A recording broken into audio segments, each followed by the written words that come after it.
So he was the emergency physician who always had a smile on his face, and people knew that he always thought the best of everyone. When the environmental services worker looked dejected, he would crack a joke just to bring a smile to her face. And he always seemed to say the right thing. He was one of those favorite emergency physicians that he just was the happiest guy around.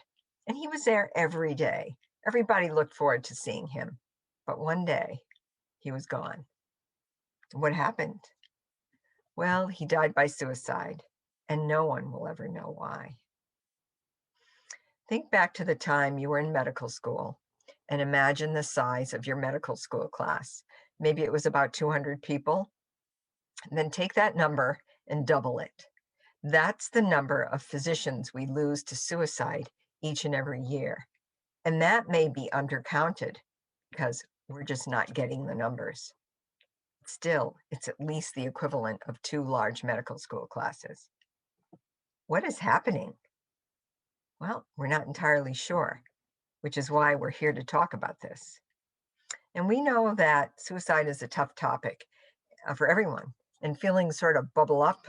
So we're going to provide you with the National Suicide Hotline number. And also there's a number out there for physicians, and that's called the Physician Support Line.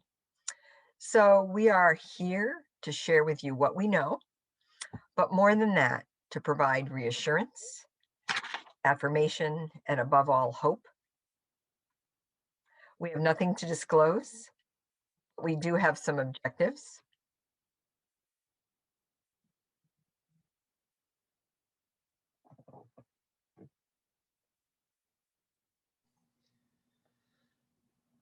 So another physician's suicide, just the facts. It was 25 years ago. It was the beginning of May.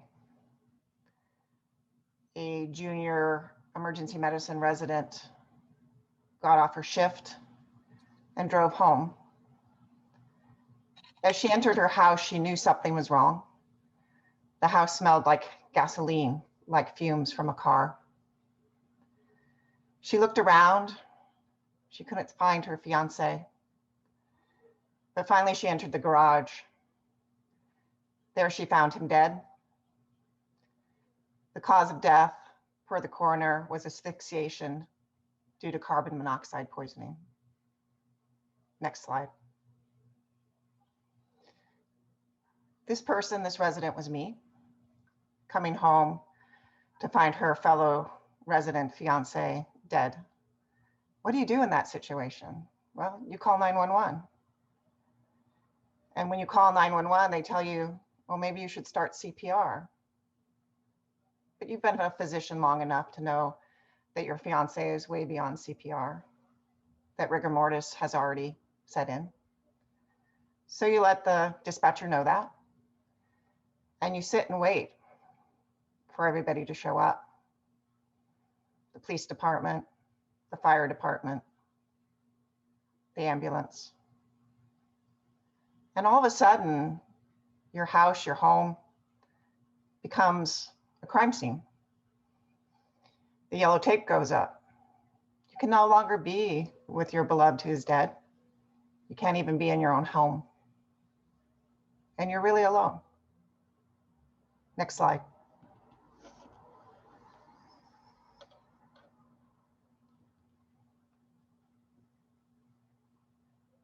Having slide difficulties. I don't know why it's not advancing. Let's try this. I'm going to stop sharing and start sharing again. See if we can fix it. I can continue as Rita tries to fix that. So what happens, after that initial shock, after that initial hour or so, well, you have to make several difficult calls. Like many residents, I lived away from my family. So I first called my family, and then I had to call my fiance's family and give them the news that their son was dead.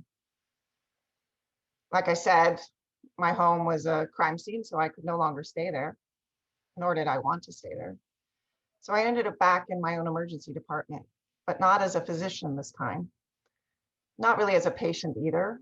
But I ended up in the quiet room where I'd been so many times to deliver bad news to other people. Now I was the person dealing with bad news, dealing with grief. Finally, about 3 o'clock in the morning, my family arrived in town. We found a hotel room, but nobody slept that night. Next slide. And then there were all the details of planning a funeral, of notifying people far and wide of my fiance's death. But there's so much else that goes on in the background. There's so much other loss that really no words can describe. And there's that added burden of the stigma that goes around death by suicide that makes grieving even harder in these situations. Next slide. You'll see this slide throughout our presentation to really light up the darkness. And what does that mean? It means that part of the solution to this epidemic of death by suicide in our society, not just of physicians, but of many other people, is to really talk about this, to be honest and open, and to do our best to remove the stigma, remove the darkness around this topic as much as we can.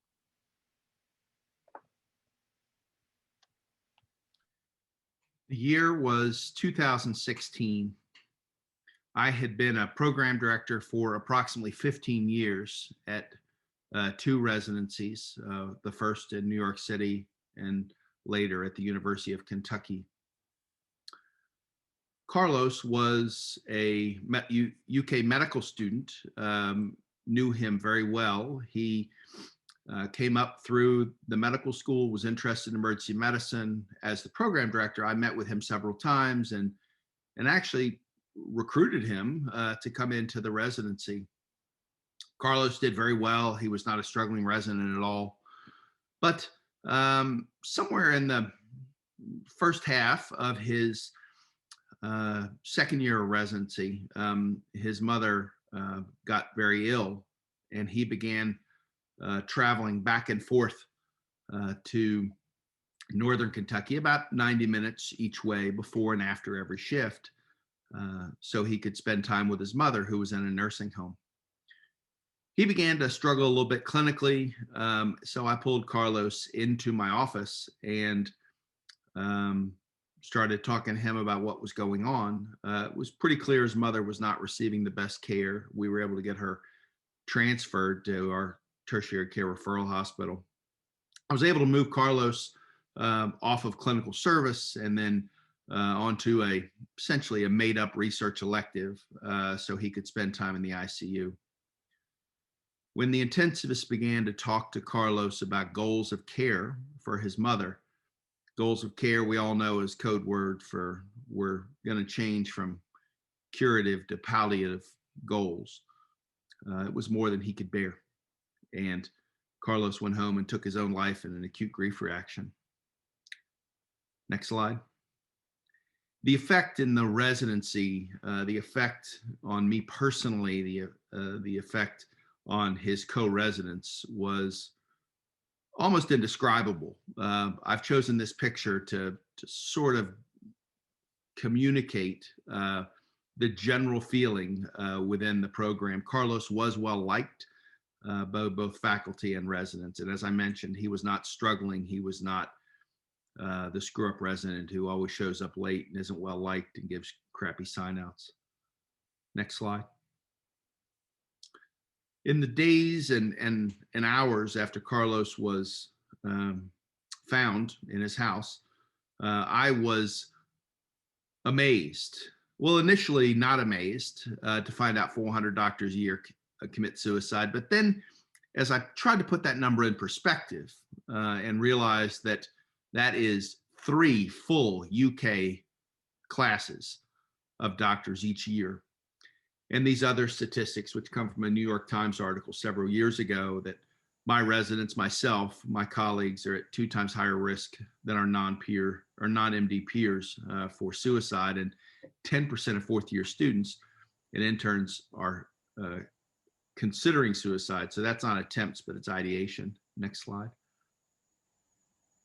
And what drives this, I think, is if you look here, we have a system, we have a culture that does not allow people that are most at risk to seek help. You see here that this is just physicians dichotomized to either scoring low on the depression index or higher. And we see here that that people that score lower on depression index are more likely to seek treatment, are less likely to feel ostracized, are less likely to feel embarrassed. So those who do have some depression and score higher on that index are more likely to feel isolated, more likely to feel blamed, be ashamed of their disease, and less likely to disclose. Next slide. And the last thing that I want to really get into is this idea that loneliness is an independent risk factor for death. And if you look at some of the theories of suicide, one of the required things really in the theories is this social isolation or a loss of belongingness.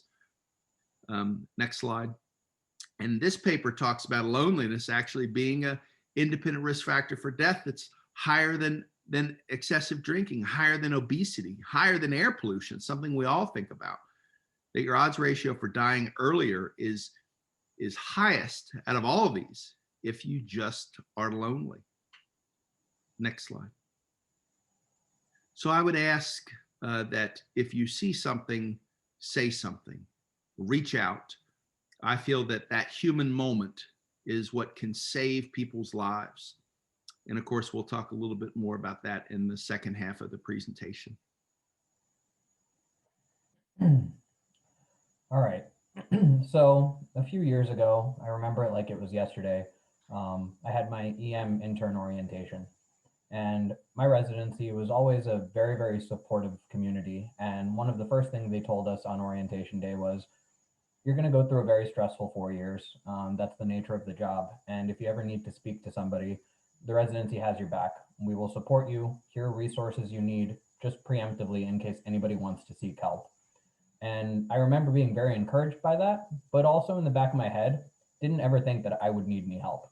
I came into EM so excited, a little bit nervous for sure, and overall, maybe a little overconfident. I'd been an EMT for 10 years and I thought I'd seen enough that I'd be okay, at least when I got into the job. Then came my first week of intern year. 5 12-hour overnights back to back.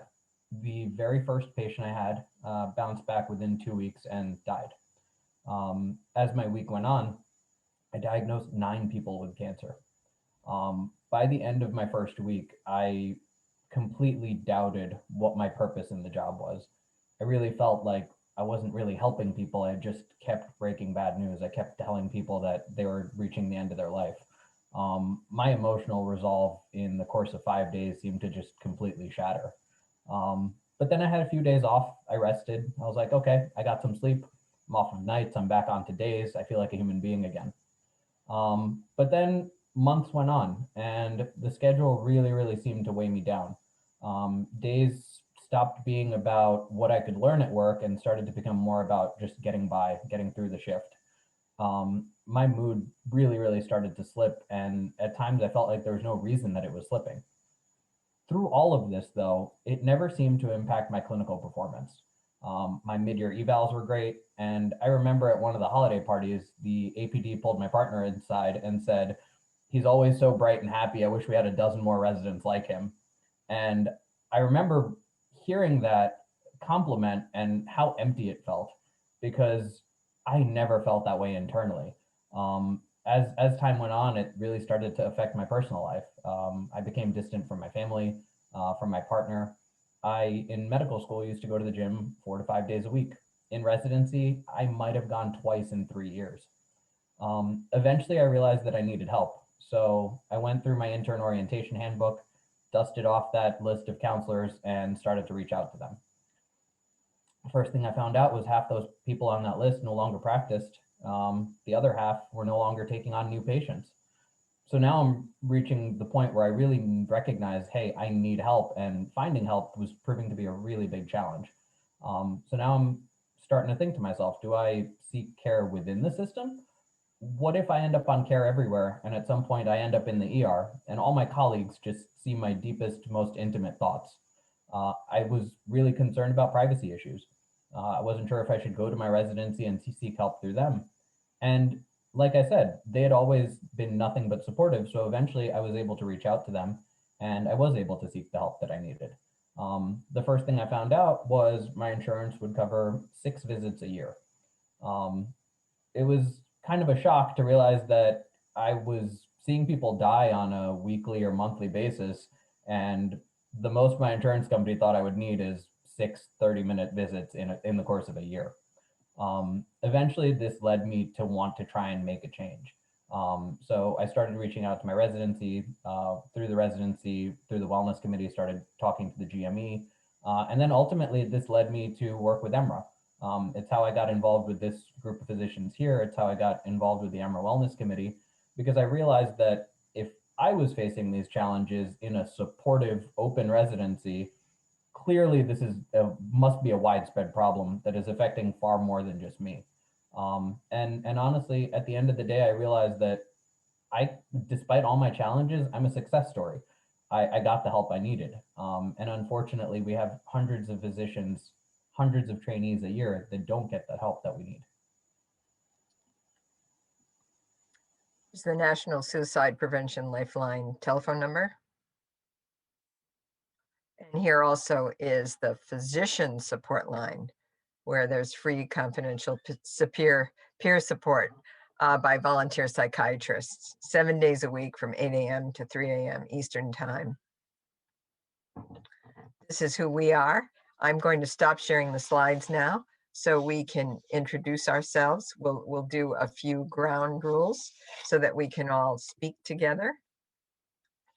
And we have what we'd like to ask you to do is, if you have questions, comments, and you'd like to share them with the group, we would really love for you to open up your mic, put your video on, and go ahead and say that. However, if you're not comfortable with that, you can put it right in the chat box, and we're monitoring that, and we can do that. So I'd like to say that I'm Rita Manfredi from George Washington University in Washington, D.C. I'm both emergency medicine and palliative medicine. Lori? Hi, my name is Lori Weichenthal. I'm at UCSF Fresno. Been here on faculty for over 25 years, serve as the Associate Program Director for Emergency Medicine and also the Assistant Dean for Graduate Medical Education and DIO. Thank you. Jay? Hi guys, Jay Ram Pai. I'm the Director of Medical Student Education for the Department of EM at Brown, and I used to be a resident in New York until pretty recently. And Chris? My name is Christopher Doty. I'm the Vice Chair at the University of Kentucky and the former Program Director. And I've been there for about 8 years. Before that time, I was at Kings County Hospital in New York. So does anyone have any questions right off the bat? I know it's sort of awkward to begin with, so I'm going to go ahead and ask a question, which I'm really curious about. And I'd like to direct it to Chris, and I'd like to ask our panel just to go ahead, and where this is going to be more of a free form conversation today.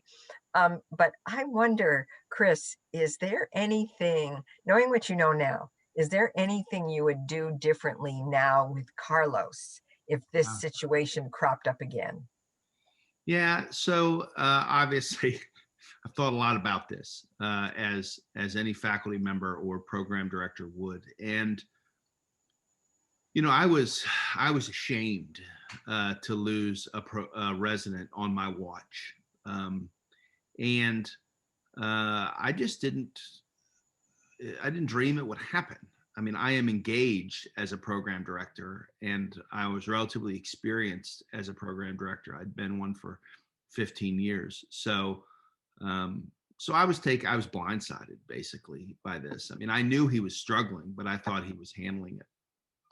So to answer your question directly, from an administrative standpoint, I actually wouldn't change anything I did. I mean, there is one question that does not have an answer, which is when I took him off clinical service, did he perceive that he was getting kicked out of the tribe? I mean, I put him on a rotation that does not exist. It's an elective rotation in the second year, which at the time at the University of Kentucky doesn't exist. So he knew, obviously, that was a made-up rotation. Did he feel like I was kicking him out of the tribe by stopping him from seeing patients? And I don't know the answer to that. I don't know if that exacerbated it at all, but he was unsafe to see patients. He was not focused. So I would do the same thing over and over. And so the logistics piece of what I did, I'm very pleased with, and I would not change it. But what I will regret for the rest of my days is missing an opportunity to really have a human connection with Carlos. I treated this as a sterile problem that I could support him through logistically, and what I should have done was wrapped him up in a hug and said, "Man, I'm sorry. Like, this sucks, and I feel you. I don't know exactly how you feel, but I understand you're hurting, and I see you, and I'll be here with you."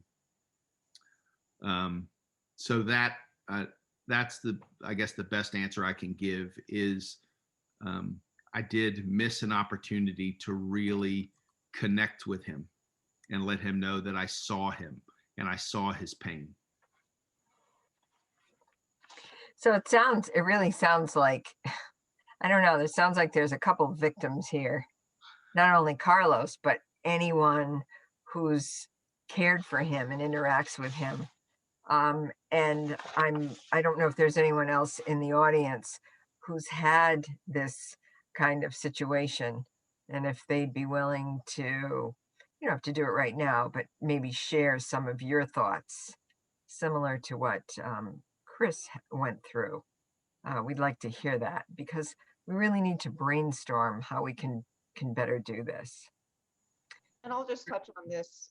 Certainly also really do want to hear from the audience. And I know there's a few things going into the chat, but I think what Chris said, and his picture of the nuclear explosion is really true. Death by suicide, just, we talk about 400 physicians dying from suicide every year. Well, there's at least 10 people impacted by that one person who dies. So think about how many people really are impacted by it. And it is a nuclear exposure. And most times people are blindsided and they have those doubts and those questions and those what ifs. What if I had hugged Carlos? What if I had picked up on something? What if I had seen behind the smile, the sorrow that was there? And those are hard questions for survivors of suicide to deal with moving forward. And it is quite devastating. And then there's another statistic out there about, how many patients are impacted by this? How many patients lose their physicians and their access to care? So it's a devastating problem for all of us.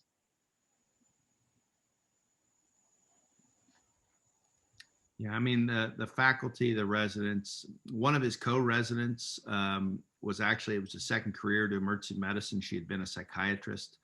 And even she, was obviously, felt terrible about this. But I mean, yeah, I mean, it's awful.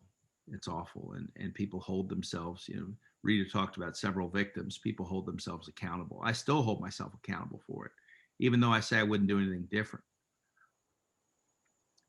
We have a great question that's come up in the chat. And it says, something we worry about is getting hurt when we apply for disability insurance and they see we have sought help. From our experience, this greatly affects the types of policy you get, what they will cover, and the cost. Any thoughts on this? And what a phenomenal question. And just to riff off that question, another thing that can happen in some states is that you can be asked if you have ever sought help for mental health issues. Now, not every state asks about that. And it's usually a licensing question. I believe my interpretation of that is it's a violation of the ADA, American Disabilities Act, but nobody's going to take that lawsuit to the boards on their own. But it's a really great question. Does anyone have thoughts on this? Or Lori, I know that you have thought about these issues a lot. Yeah, so it is a huge issue, right? This is one of those barriers. I think there are many barriers to seeking help, but this is one of the big ones, right? Is that we fear that if we go and see a counselor, go and see a psychiatrist, that not only is our health insurance going to know, but perhaps our colleagues could know, especially as Ram said, if you end up having to seek care within your own healthcare system. So yes, this is a huge barrier. It's one that there are, legislation out there trying to solve. The Dr. Lorna Breen Healthcare Providers Protection Act was put before the Senate in July of last year to try to deal with some of these issues, to make it easier for healthcare providers to access mental health care. But we're still not there yet. And the reality is a lot of people, and maybe there's people on this conference who've done this, which is a lot of physicians seek mental health care under the table. And speaking of, they'll pay for it out of their own funds. Number one, so it doesn't go through their health insurance, and number two, so that nobody can find their medical records. And frankly, Chris mentioned the check the box on a lot of not only applying for state licensure, but also reapplying for hospital privileges. A lot of people just don't tell the truth. Yeah. Just I think anybody who's applying for disability insurance, I think it's important to remember how some of those questions are structured. Some of them will ask you about active issues. Some of them will ask you about past issues. So I think very carefully looking at the verbiage of those questions is really important. I will say that kind of having gone through a more challenging process of getting accepted for disability insurance, I think that everybody who applies should kind of be empowered to know where the limitations and where the restrictions lie. So just less than a year ago, while I was applying, since I became a new attending, one of the first things I was told by the disability insurance adjuster was, hey, we're just going to send you this form. We need you to fill it out. Everything's kind of going in process. And I was like, that's awesome. Great. I opened up the form, and it was to get complete open access to every psychiatric and psychological counselor I've ever spoken to. And that was very much not conveyed to me, but it was kind of buried there in the paperwork. And once I called him back and I said, hey, what makes you think you guys have any grounds to have complete access to all my records? If you want a list of diagnoses, medications, sure, but complete, utter, like open access. And all of a sudden, within minutes, they were backpedaling. Oh my God, we had no idea. That must have been an error. Give us a few minutes. And within a day, my disability insurance was approved and they never needed those records. So I think it's really, really important to know that while you're going through this process, yes, there are a lot of challenges, but you are their client in some regards. So you should feel empowered to ask questions and to push back if you think it's highly inappropriate. I want to apologize for unstable internet connection. I am back, and if I ask a question or put the conversation in a way that you've already talked about, please let me know. One of the things that came up when we were preparing for this presentation is we sort of all discussed some of the dark thoughts all of us had during COVID. And nobody's asking any of you in the audience to tell us what your dark thoughts were. But I bet everyone here had some kind of quasi suicidal thoughts come to mind, maybe not full blown, but just, geez, I wish I wasn't here. I wish I didn't have to do this. I really don't like my life very much now. And I was wondering if we could talk about that, because I just wonder if we normalize this, you know, um, maybe it'll be easier to identify those smiling people who are, you know, um, who all of a sudden turn around and they're not there the next day. They've died by suicide. Anybody on the panel have thoughts about that, and especially in the audience, we'd like to hear from you. I'll share a little bit because I'm in a somewhat of a unique position in that I'm not as most of us, I'm not just a physician, I'm also a patient, and I've been going through healthcare issues in these last few years in the face of the pandemic as well. And so yes, and as Rita said, we talked about this. I've had thoughts about not wanting to be here anymore, about not wanting to struggle. And there are reasons why I wouldn't do that. But I think, just as we, use that slide of light up the darkness, I think it is important to realize that most human beings go to these dark places at times, and that it is part of being human to feel that deep mental anguish and suffering that life, creates for all of us. And we are also all very good actors, right?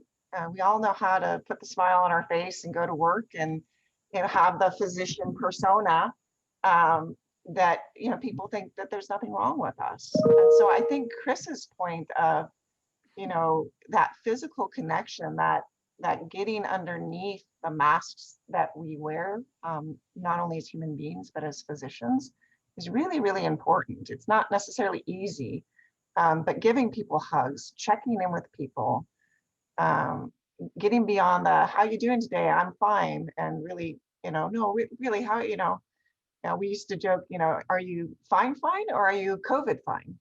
Because the world has changed these days, and fine has a different metric than perhaps it did pre-pandemic. So I really, think that we need to be honest with each other and ourselves about the fact that it is okay to be in those dark places sometimes.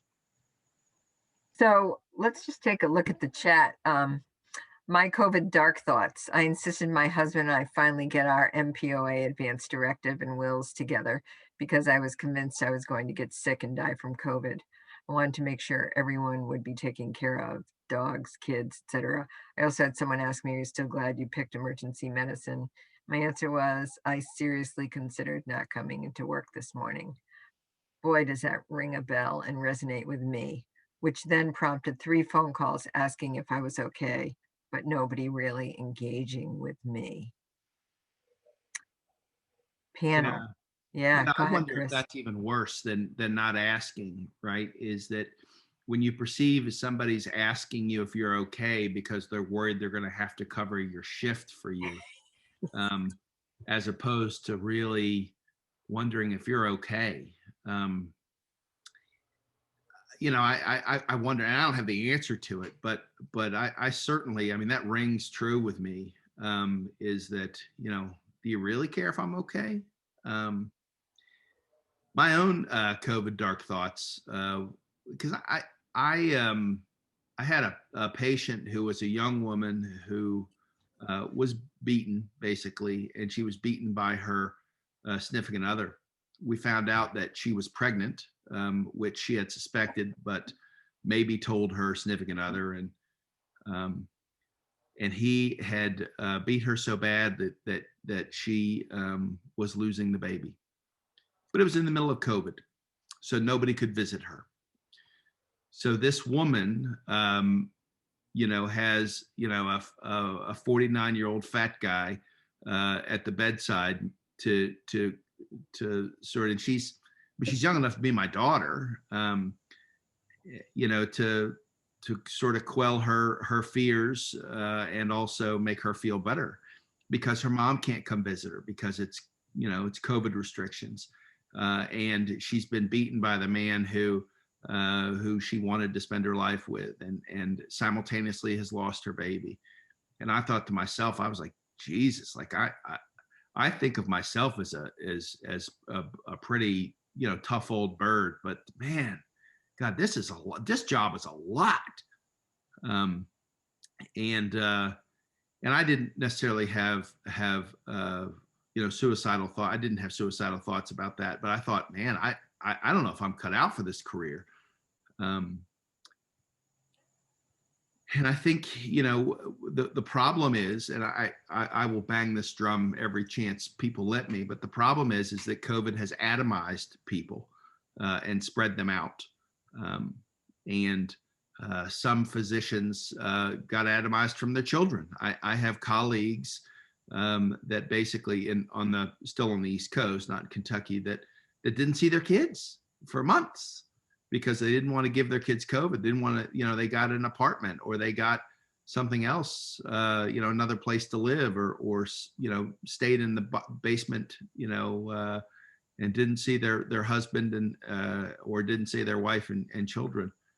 And it's just like systematically deconstructing our support structure, and then getting to work, and it's further deconstructed. It's pretty awful. You And know, what Chris, oh, go ahead.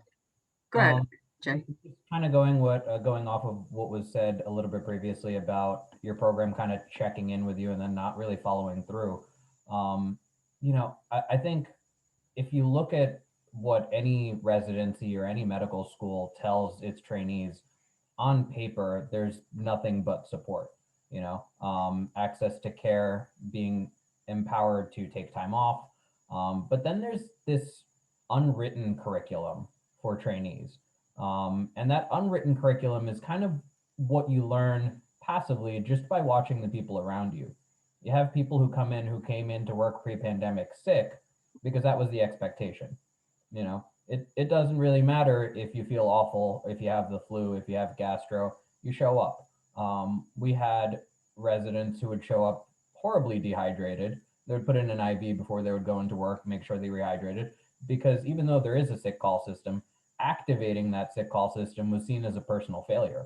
And that is something that is kind of implanted into our heads well before we start our jobs as physicians. Everybody got this far in their life because on some level they are a type A person, so they're used to pushing through difficult times.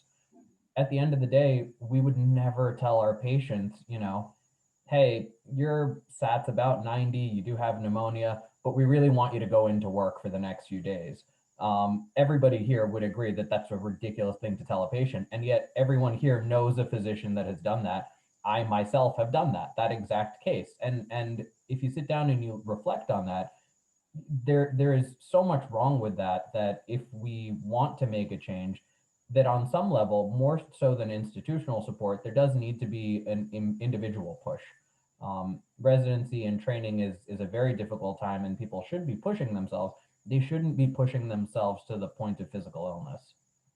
And that sort of segues into the next question that has come up from one of our students. There's all these different ways that med schools contribute to loneliness and isolation, stoicism, perseverance, just like what we were talking about, Jay. And so how can our undergraduate medical education teach personal and community resilience that incorporates a thoughtful reflection, taking time to check in with one another? Well, I would just like to take one little stab at this and say that I think it's good to have personal wellness and personal reflection, but I think this problem is bigger than the individual. I think the answer has to come from the system. It's a culture change that's needed, and our system has to change, and we've got to change it. And the way that happens is by the leaders making the changes. That is, and I think that's really, really important. And we haven't figured out how to do that, which is why smiling emergency physicians come into work one day and they don't come in the next day and they're dead. So, and other thoughts on the student's question? I can maybe kind of speak to that. So similar to Jerem, I struggled a lot in residency, and for various reasons. But towards the end of like middle of my third year, felt like I was kind of in one of those deep dark holes. And I remember feeling like the only thing that I had left, and that I was still doing okay because clinically I was still exceeding. I was still getting like pretty high marks on all of my assessments, mid-year or yearly. And I wonder if, to kind of answer your question, things could be twofold, and that as part of that assessment, maybe something should be focused on having residents do not something that they have to turn in, but as part of that dual biannual check-in, to kind of do a tally of where do I stand, how am I feeling, and then have that, whatever form they have, list the resources again, so it's all right there. And that's not something that they have to disclose, but is keeping that forefront in the conversation with themselves of saying, like, we realize this is an aspect of residency and something that can be dynamic and change over time, and that handout you get in orientation is not sufficient to kind of keep that in the conversation. And then secondly, so the way that I was able to kind of seek help was, we had an employee assistance program at my university that provided 6 sessions per year, totally free of charge, outside of the medical, like it never went into a medical record and it never got reported to insurance. And it wasn't until kind of those things were made very clear to me that I felt safe engaging with it. But I think either developing those programs and making sure it is well known that it's not reported to insurance, it's not going to be something you ever have to disclose to anybody, and it's not going to be discoverable, can help people feel more empowered to engage with those programs. There is one thing that has kind of crossed my mind a couple of times going through residency. I think if you took a random sample of the population and you put them into a room and you said, if everybody in this room who's seen somebody die in person raise their hands, you might get a couple of scattered hand raises. I guarantee you, if I had you all put on your videos right now and said who's seen someone die, just about everybody here is going to be able to raise their hands. And in EM, that's something that unfortunately we do get used to on some level, but it is an intensely unusual part of the human experience that we go through. And there have been times where I kind of wonder, in terms of a culture shift, should seeking counseling be something you opt into, or should it be something that you opt out of? Right. Because we all go through something that is intensely stressful and intensely unusual. Why shouldn't the default be, you should try and talk to somebody about that, and you should have the opportunity that's built in? Yeah, there's the same university, one of the pediatrics groups, they actually said for all of their interns, they did a mandatory single session that they required it. Everybody had to go and speak with one of these employee assistance providers at some point during their intern year. And then from there, it was opt out.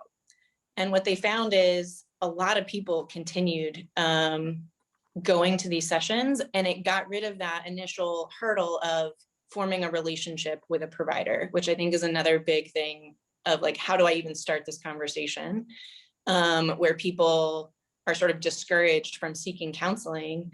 But once you kind of are forced into that first visit, and you can see how the conversation goes, and you realize that maybe it's not so bad or scary or intimidating, that you're much more likely to continue on.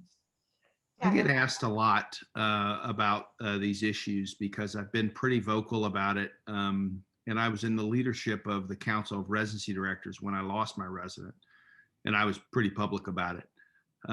So I agree with Jay and with Alex that this is a great idea. And one of the things I tell people is, don't feel bad about utilizing the resources you have, leverage them.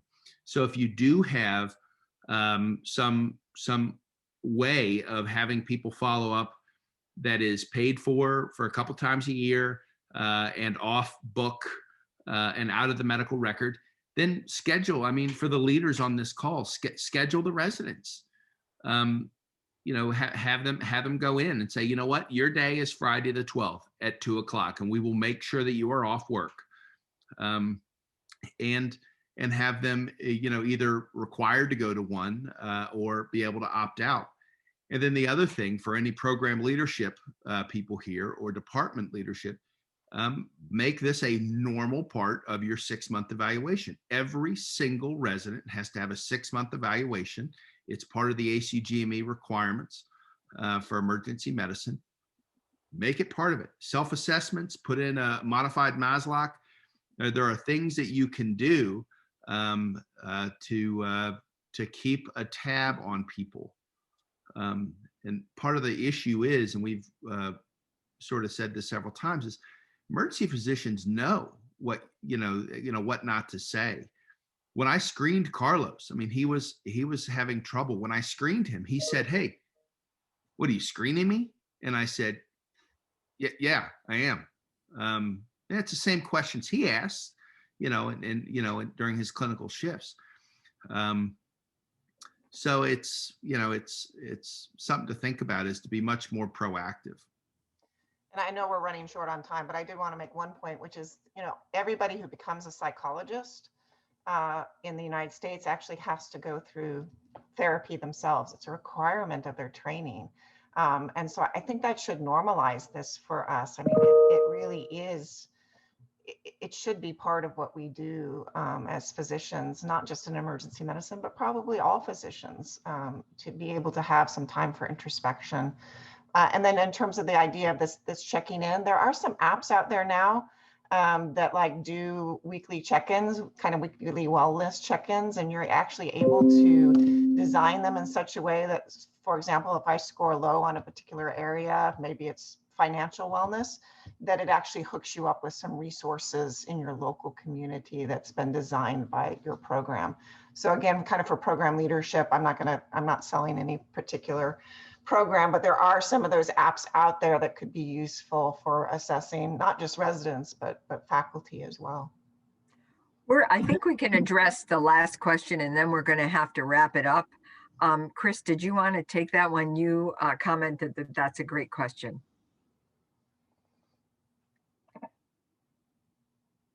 You caught me muted, Rita. No, I do think it's a great question. I wasn't sure that we were going to have time for it, so I wanted to validate that was a good question.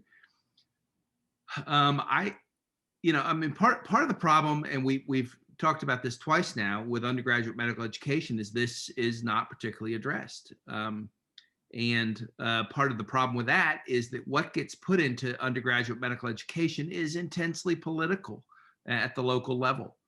Whether you have 5 weeks or 4 weeks or 3 weeks of a neurology rotation is actually a hotly debated thing with the curriculum committee.